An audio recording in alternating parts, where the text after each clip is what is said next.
and welcome to World Insight with me, Tian Wei, coming to you live from Beijing on CGTN. Coming up on today's program, Donald Trump has outlined his national security strategy that labels China and Russia as rivals. Does this document offer some insight into U.S. President's unpredictable foreign policy?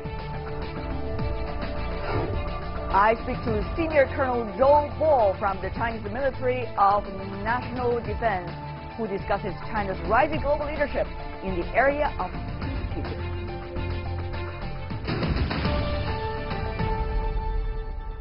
You're watching World Insight with Tian Wei. We begin with U.S. President Donald Trump's national security strategy. The document is the first of its kind since Trump took office in January. It lists protecting the homeland, promoting American prosperity, preserving peace through strength, and advancing American influence as foreign policy goals. The document shows how his America First agenda fits his foreign policy doctrine.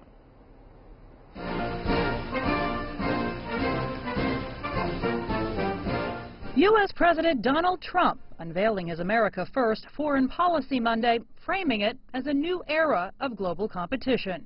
We accept that vigorous military, economic, and political contests are now playing out all around the world. Trump's national security strategy labels Russia and China revisionist powers, seeking to challenge American influence, values, and wealth. The administration writes, quote, Russia aims to weaken U.S. influence in the world and divide us from our allies and partners. At the same time, Trump publicly cited Washington and Moscow's recent intelligence cooperation that prevented a bomb plot in St. Petersburg. The document also mentions the threat from Beijing more often than any other nation in the world. Quote, competitors such as China steal U.S. intellectual property. China gathers and exploits data on an unrivaled scale. Beijing counters that its economic rise has benefited the world and created millions of American jobs. China has opened up a road of cooperation and win-win that brings benefit to the world while seeing to China's own development. This has been widely recognized by the international community. But the Trump administration wants to increase trade enforcement, address trade imbalances, and protect its research and development centers. The document calls for tougher national security reviews of foreign direct investment and even restricting visas for foreign-born science, math, and technology students. Economic vitality, growth, and prosperity at home is absolutely necessary for American power and influence abroad. Any nation that trades away its prosperity for security will end up losing both.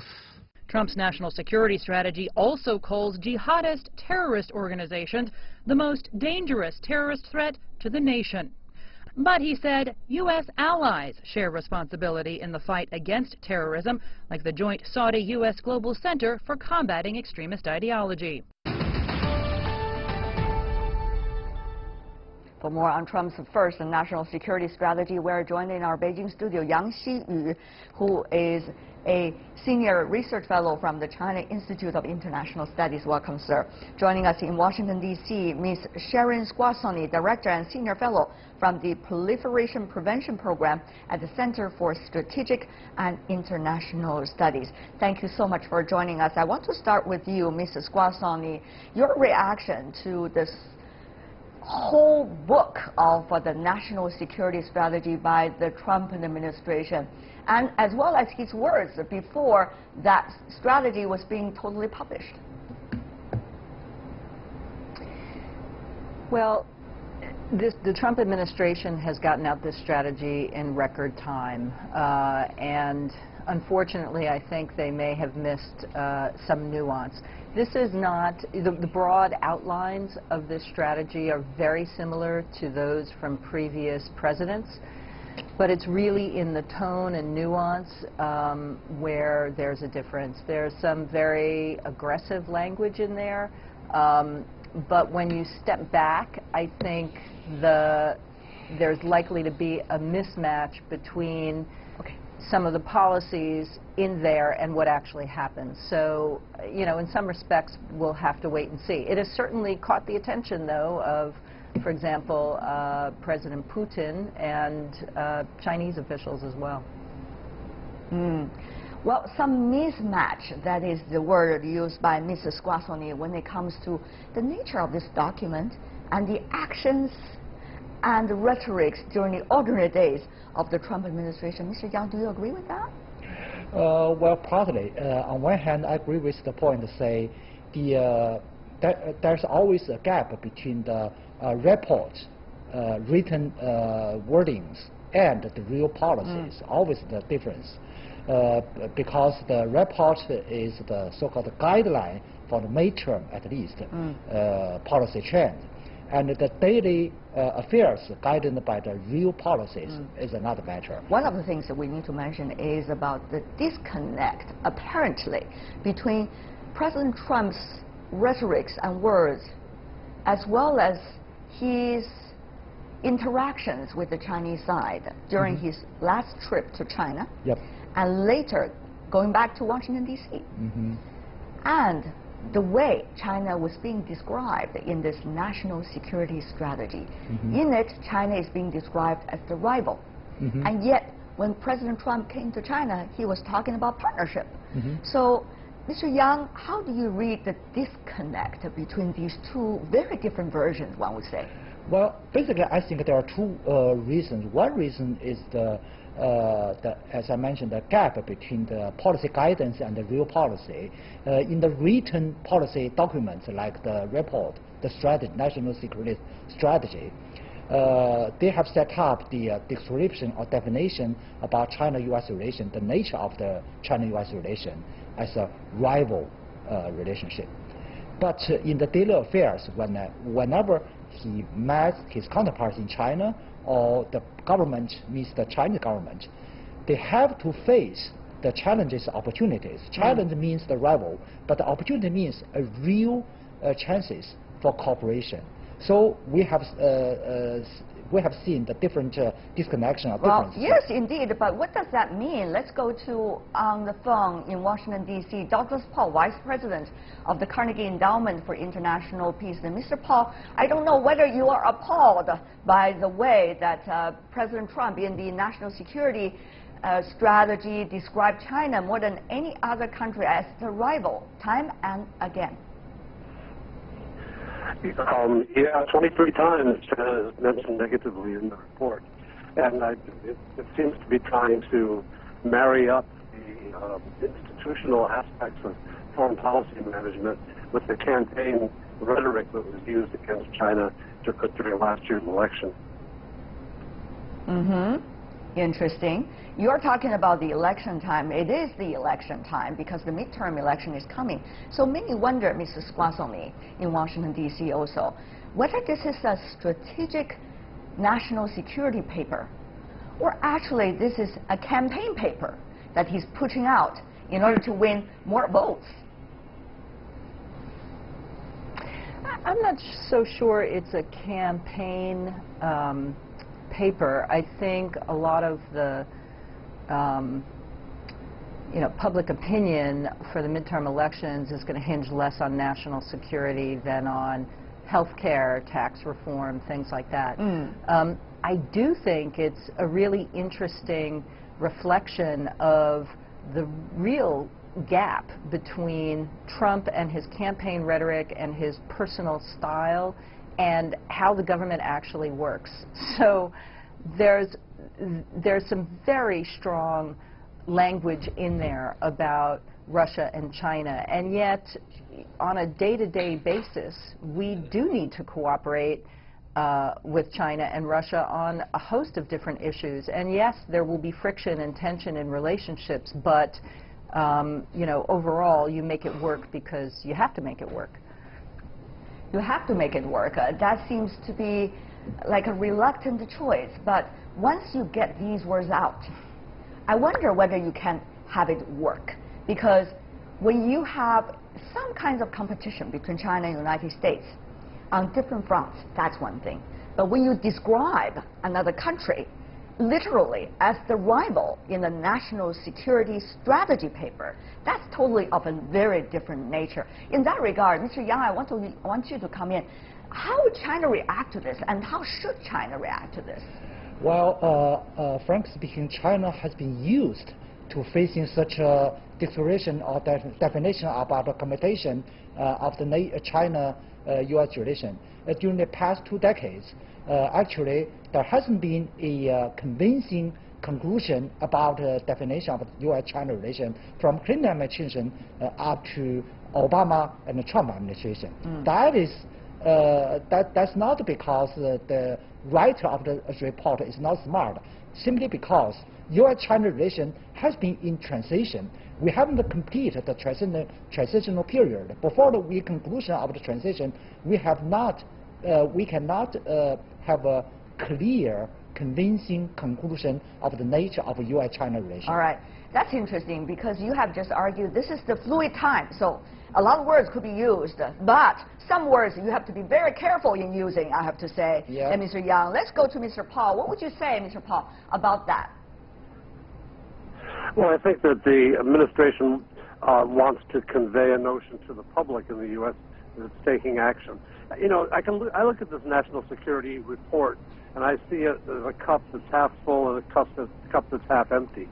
The half full part is that there are elements in it that contradict the force of the direction of the Trump administration's policy. Talk about reform of international trade institutions, use of diplomacy, strength of alliances. These are all things that Trump has cast doubt upon in his actions. And at the same time, he dwells on revisionism, makes Russia a much bigger threat politically than anybody would normally see it to be, and has characterized China as trying to take over the world. And this is the cup half empty for me. It's a real mix match. Now, the interesting thing to remember about these reports is they tend to disappear within about 24 hours. Really? They don't have much shelf life and much influence on foreign policy. One of the things that the Chinese side have responded so far, Chinese government Tuesday criticized U.S. President Donald Trump's decision to label Beijing as a strategic rival and also call on Washington to accept China's rise. The Chinese embassy in Washington put out this, quote, "It is completely egotistical for any nation to put its interests above the common interests of the other nations and the international community. It will lead to a path of self-isolation," end of quote. But the thing is, let me go to you, Mr. Yang, that once this is out, what it would be like for the Chinese side to work with the American side, and the American side in whatever areas could you take advantage of this so-called strategy describing China as a rival for their own interests? So things are likely to go to the extreme in a very easy way compared to what it is now. Well, when U.S. part define the U.S.-China relation as a rival one, China has to make a response by adjusting our policy towards U.S. Like what? Like strengthen our capability to compete with U.S., although we hate to see the competition with the United States. But on the other hand, we firmly believe the cooperation benefits the most to Chinese national interests. Confrontation, competition, strategic competition will damage China's national interests, meanwhile damage the other ones. So basically, we will insist on the so-called two-hand strategy. On one hand, we will firmly respond to any negative competition from the United States. We will never retreat. But on the other hand, we will try our effort to explore every opportunity for cooperation. But you know, when you talk about cooperation, Mr. Paal, you know this better than probably anybody else. You've been working for the Republican administrations for several decades. You think about that. Even in the Democratic administration, President Obama, the two sides, China and the United States, not only have the bilateral chances to work together, but also, very importantly, on the multilateral platforms. The climate change issue is one, health issue, and also about even cybersecurity. The two sides were in meetings talking and discussing about this. But now, with the Trump administration, they very much look at only bilateral and denying any future of working together on multilateral platforms. So it seems that the chance of working together and the options are very limited, Mr. Paal. What can China do? Well, I think China should pursue its own interests. The things that are attributed to China as being positive in recent days by the Trump administration are things China was would do for its own interest anyway. It did not vote sanctions on North Korea as a favor to the U.S., but because North Korea is posing challenges to Chinese security. And similarly on climate change. China has an interest in working on climate change for the health of its own citizens.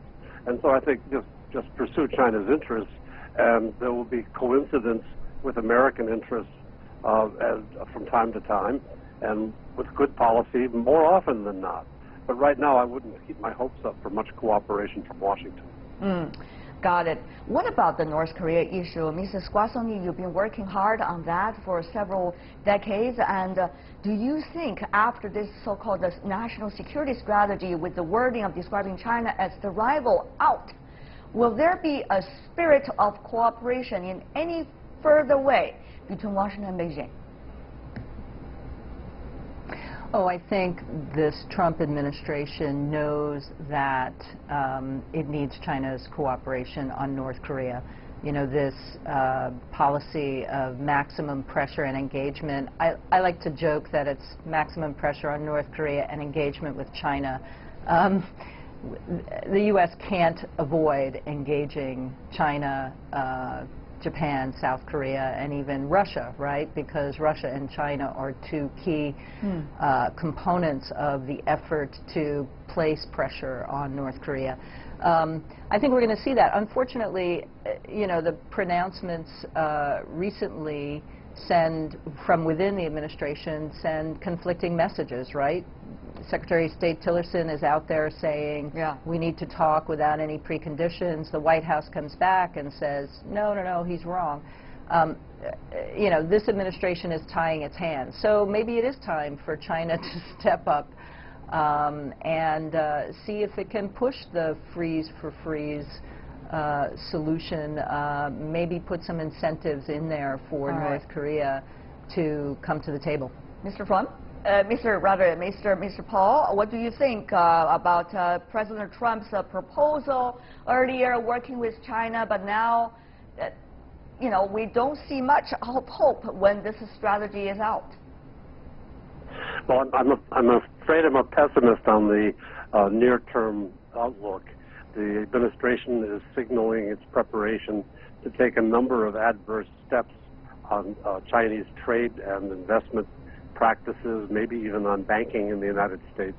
And so I think we're going to see nothing but negative news in that area, and the administration will be in a position then to say they're surprised that there are problems elsewhere in the relationship when they're just trying to address trade and economic issues. And that's part of the lessons that are going to have to be learned by this administration or by the voters before the next presidential election, so they can decide whether this administration needs to be replaced or not. All right. But Mr. Paal, you know, there's one genuine question, that is, when the relationship between China and the United States is going down, who is going to benefit from that? It seems that nobody's going to benefit really from that, and therefore people are wondering why Washington, at this critical juncture, trying to at least say what is said in the National Security Strategy paper.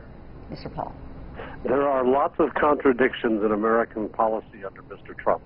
He wants to tackle trade deficits on a bilateral basis when all economic experience suggests that deficits in trade are caused by domestic policy preferences, and they're universal, not bilateral in nature. I mean, you can address certain small problems in every bilateral relationship, but you don't solve deficits that way.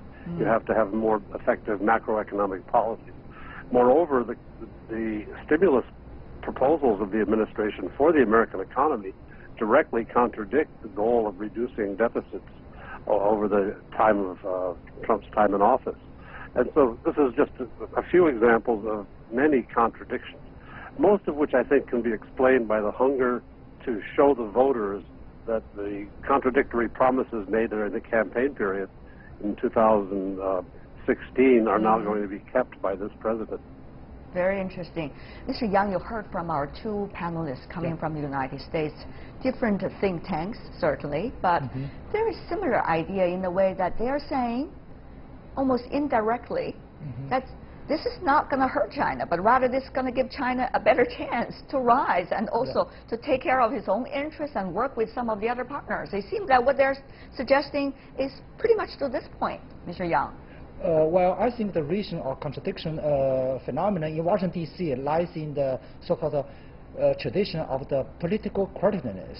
It's always like this. Whenever some people criticize China, that always contains some risks. Whenever, no risk, benefits. Whenever some people say something objectively about China, even praise China, they always contain some risks. So even under Trump administration, such a political tradition has been changed.